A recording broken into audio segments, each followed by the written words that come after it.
Hello everyone, welcome to YouTube channel civil service education, जहां आपको UPSC and other civil service examinations related current affairs और भी बहुत कुछ मिलेंगे। आज का हमारा टॉपिक है करंट अफेयर्स ऑफ 27 अक्टूबर 2020। चलिए शुरू करते हैं। पहला point, centre compromises law to check stubble burning. The centre will bring in a law via ordinance to address air pollution as well as check stubble burning in Delhi as well as the surrounding National Capital Region NCR region. The Supreme Court was informed on Monday. Centre ने supreme court को inform किया कि वो लोग एक नया law लाएंगे via ordinance. Ordinance मतलब अथॉरिटिव लॉ, जो मानना ही पड़ेगा। ऐसा लॉ लाएंगे जो एयर पोल्यूशन जो हो रहा है दिल्ली और एनसीआर रीजियंस में, उनको चेक करने के लिए, जो स्टबल बर्निंग की जा रही है वो सब चेक करने के लिए ये लॉ लाई जाएगी। और ये लॉ, जैसे हम लोगों ने पहले करंट अफेयर्स में देखा था कि नए जस्टिस मदन लोकुर को अपॉइंट किया गया था स्टबल बर्निंग को रोकने के लिए। उन्होंने ये लॉ को लॉन्च किया है, पास किया है। Solicitor general Tushar Mehta told the court that a draft legislation would be ready this week, following which the court suspended its earlier decision to have a one-man committee led by former Justice Madan Lokur to monitor stubble burning, exacerbation the region's noxious air. Next point. India to sign geospatial cooperation deal with US. India and the US will sign the last foundational agreement, Basic Exchange and Cooperation Agreement for Geospatial Cooperation (BECA) during the two-on-two ministerial dialogue on Tuesday, the defense minister said in a statement on Monday. The two ministers reviewed bilateral defense cooperation spanning military-to-military cooperation, secure communication system and information sharing, defense trade and industrial issues, and also discuss ways to take bilateral cooperation forward, the statement said. तो जो दो ministers मिलने वाले थे 2-on-2, जो US secretary और India के राजनाथ सिंह जो डिफेंस मिनिस्ट्री है, तो दोनों मिलके ये सब स्टेटमेंट्स दिए कि उन दोनों के बीच में अग्रीमेंट हुआ है, बेसिक एक्सचेंज हुआ है, कॉपरेशन एग्रीमेंट भी हुआ है जियो स्पैटियल कॉपरेशन को लेके, और ये भी एग्रीमेंट किया गया है कि मिलिट्री कॉपरेशन करेंगे। दोनों के बीच कम्युनिकेशन सिस्टम सिक्योर रहेगा, मतलब कोई और वो कम्युनिकेशन के साथ छेड़छाड़ नहीं कर सकता। इंफॉर्मेशन शेयरिंग भी सिक्योर रहेगा, डिफेंस ट्रेड होगा और इंडस्ट्रियल इश्यूज के बारे में भी बातचीत होगी। Stating that they discussed potential new areas of cooperation both at the service-to-service level and the joint level, the ministry said. Next point. Court live streaming could be abused. Chief Justice of India ने ये कहा है। Attorney General of India K.K. Venugopal on Monday pushed for live streaming court proceedings to make hearings accessible to all. Attorney general of India जो है के वेणुगोपाल, उन्होंने कहा है कि कोर्ट के जो प्रोसीडिंग्स होते हैं, जो कोर्ट के केस होते हैं, उनको लाइव स्ट्रीम किया जाए। जैसे हमारे लोकसभा में जो होता है वो लाइव स्ट्रीम होता है, वैसे ही अटॉर्नी जनरल ने कहा है कि कोर्ट में जो कोर्ट प्रोसीडिंग्स होता है वो भी लाइव किया जाए ताकि सब उसे देख सके। लेकिन चीफ जस्टिस ऑफ इंडिया शरद ए बोबड़े ने कहा है कि ऐसा करने से कुछ केसेस ऐसे होते हैं जो पब्लिक के सामने नहीं ला जा सकते, और वो सब केसेस को पब्लिक के सामने लाने से वो केस अब्यूज होगा। लोग उसे दूसरे तरीके से लेंगे या फिर लोग उसे नहीं ले पाएंगे, तो वो एक अब्यूज टाइप हो जाएगा। Mister Venugopal reminded the supreme court of its own judgement of September 2018 in favor of opening up the apex court through live streaming. The judgment has remained unimplemented. Mr. Venugopal hinted that the pandemic offered a fresh opportunity. Mr. Venugopal जी ने कहा है कि ये pandemic जो आया है ये एक हमारे लिए फ्रेश अपॉर्चुनिटी लाया है। हमें यहाँ से कुछ नई चीज़ें इम्प्लीमेंट करना चाहिए, कुछ नई चीज़ें करना चाहिए। उन्होंने सुप्रीम कोर्ट को ये रिमाइंड भी किया कि आपका जो जजमेंट था वो आप कीजिए, लेकिन सुप्रीम कोर्ट ने अभी भी उसे अनइम्प्लीमेंटेड रख दिया, इम्प्लीमेंट नहीं किया गया। Next, polio networks helped curb COVID-19. The World Health Organization, WHO, Southeast Asia, stated on World Polio Day that within weeks of COVID-19 outbreak, the integrated surveillance and immunization networks in 5 polio priority countries of the region were repurposed to support preparedness and response. WHO added it is working among the most vulnerable population and areas to help health authorities to detect, test, track, isolate, and even prepare hospitals to provide adequate and timely treatment. जैसे polio का जो vaccine दिया जाता है, तो polio network होता है एक, हर मंथ में पोलियो का ड्रॉप दिया जाता है बच्चों को, और ये जो पोलियो नेटवर्क होता है ये हर एक इंसान को चेक करता रहता है, और ये चीज़ कोविड-19 को भी हेल्प कर रही है। इससे क्या हो रहा है, इससे लोग, हेल्थ अथॉरिटीज़ जो है वो लोग डिटेक्ट कर सकते हैं, टेस्ट कर सकते हैं, ट्रैक, आइसोलेट सब कुछ कर रहे हैं, और हॉस्पिटल्स को भी एडिक्वेट प्रोवाइड कर रहे हैं अपना टाइम और treatment. Number 5, India is much safer against tsunami threat.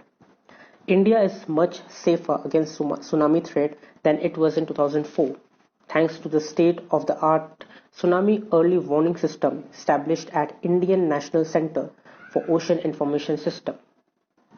However, the best of warning system could fail if communities are not prepared, if they do not understand the official and natural warning signs of the tsunami, and if they do not take appropriate and timely response, warns Tumala Srinivasa Kumar, the new INCOIS director. 2004 में जो India को tsunami से threat था, फिलहाल वो threat हट चुका है, ज़्यादा थ्रेट नहीं है, क्योंकि national centre of ocean information systems के द्वारा सुनामी अर्ली वार्निंग सिस्टम लगाया गया है अरेबियन सी और बे ऑफ बंगाल के वहाँ इंडियन ओशन में भी, जिससे पता चल जाता है जब सुनामी क्रिएट हो रहा है।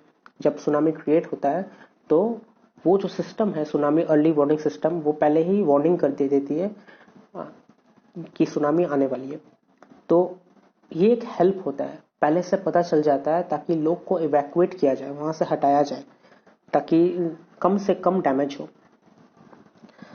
लेकिन अगर ये वार्निंग फेल हो जाएगी, क्योंकि अगर कम्युनिटीज प्रिपेयर नहीं रहेगी, अगर कम्युनिटीज ये ऑफिशियल वार्निंग को समझ नहीं पाएगी और वो लोग कोऑपरेट नहीं करेगी, तो फिर ये सुनामी अर्ली वार्निंग सिस्टम का कोई मतलब ही नहीं बनता। तो the main thing is the communities, उनको प्रिपेयर रहना चाहिए, उन्हें कोऑपरेट करना चाहिए। He says the focus in recent times have been on enhancing community awareness and response through several capacity building activities, biennial Indian Ocean wide tsunami drills, and piloting of the UNESCO IOC Tsunami Ready initiative to provide a structured framework to build and measure capacities of coastal communities to respond effectively to tsunamis through 11 important indicators. तो उन्होंने ये भी कहा है कि अभी recent time में सबसे ज़्यादा फोकस कम्युनिटी अवेयरनेस पे ही करना चाहिए।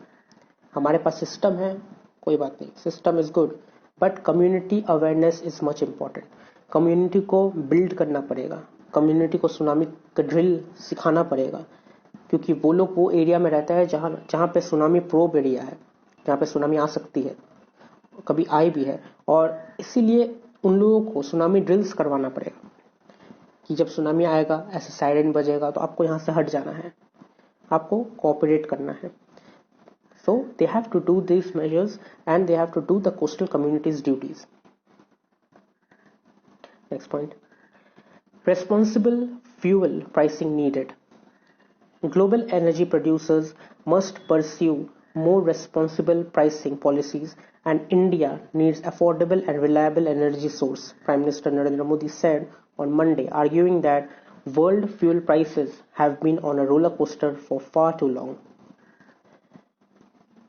प्राइम मिनिस्टर नरेंद्र मोदी जी ने मंडे को कहा कि ग्लोबल एनर्जी प्रोड्यूसर्स जो है, जो वर्ल्ड में एनर्जी प्रोड्यूस करते हैं या एनर्जी प्रोवाइड करते हैं, उन लोगों ने एनर्जी जो दूसरे कंट्रीज को प्रोवाइड करती है, वो लोग अपना प्राइसिंग बहुत हाई रख रहे हैं, रीजनेबल प्राइस नहीं रख रहे, और इंडिया जैसे देश उसे अफोर्ड नहीं कर सक रहे या उनके ऊपर रिलायबल नहीं हो सक रहे।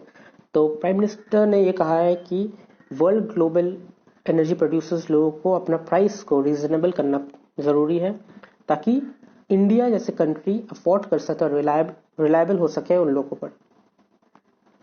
Petroleum and Natural Gas Minister Dharmendra Pradhan said that after the initial effect of the pandemic and the natural lockdown, India is now on the road to full recovery with petroleum products consumption returning to levels witnessed before the COVID-19 scourge.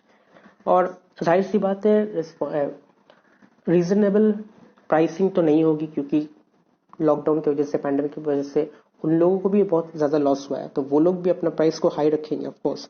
लेकिन फिलहाल कोविड-19 के बाद, lockdown open होने के बाद अभी India full recovery के road में है। पेट्रोलियम प्रोडक्ट्स के कंजम्पशन को अगर देखा जाए तो वो लोग कोविड-19 के पहले जो थी अभी वो रोड पे आने वाली है। Next point, interest on interest waiver to cost exchequer 7,500 crore rupees. More than 40% of system credit and 75% of borrowers stand to benefit from interest on interest concession announced by the government. An analysis by CRISIL Rating. Government ने एक नया concession announce किया interest on interest, जो borrowers को 75% benefit देगी और 40% system credit को भी बेनिफिट मिलेगी। It indicated that the x gratia payment of interest on interest by banks and non-banking financial companies for the moratorium period between March 1st and August 31st would amount to 7,500 crore rupees of benefit for eligible borrowers. जो borrowers eligible होंगे उन लोगों को ये benefit मिलेगी। The benefit will be extended to borrowers with outstanding loans. ये benefit जो borrowers को मिली है उसको और भी extended किया जाएगा outstanding loans के द्वारा। Standards as on February 29, 2020 of less than 2 crore under selected categories, irrespective of whether the moratorium was availed of or not. Moratorium avail किया था या नहीं किया गया था ये नहीं देखा जाएगा, उनको वो extended outstanding loans of less than 2 crore under selected categories दिया जाएगा। Next point, CERC to be shut for 4 more weeks as center seeks time to fill key seat. The Central Electricity Regulatory Commission (CERC), which has been non-operational for nearly 2 months now, will continue to remain so for at least 4 more weeks.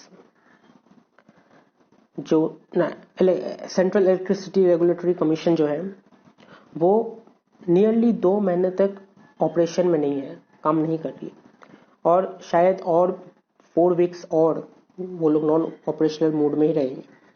This is because 2 of the regulators' members had been asked by the Supreme Court to go on leave until the appointment of member law, a position which the centre on Monday sought more time to fill. और ऐसा इसलिए है क्योंकि supreme court ने CERC के 2 regulator member को leave पे भेज दिया है तब तक जब तक मेंबर लॉ को अपॉइंटमेंट नहीं किया जाता, जिसको अपॉइंट करने के लिए जो एक पोजीशन है जिसको अपॉइंट करने के लिए सेंटर कुछ ज्यादा ही समय ले रही है। The longer the CERC remains in a state of paralysis with just its chairperson RK Pujari to hold the fort, the longer it will take for decisions in high stakes tariff matters to come out. अब जाहिर सी बात है जितनी late लगेगी इन लोगों को appoint करने में, और जब तक CERC बंद रहेगी तब तक ऑब्वियसली जो हाई तारीख रेट का मैटर्स है वो डिसीजंस लेने में बहुत टाइम लगेगा, वो डिसीजंस नहीं आ सकता जब तक ये अपॉइंटमेंट नहीं होता। According to a lawyer involve in the ongoing case, the regulator requires at least 2 members for hearings. And last but not the least is the important days, और 27 अक्टूबर का इम्पोर्टेंट डे है world day for audio visual heritage. अगर आपको ये video अच्छी लगी तो आप इसे लाइक कीजिए, शेयर कीजिए, कमेंट कीजिए और सब्सक्राइब जरूर कीजिए।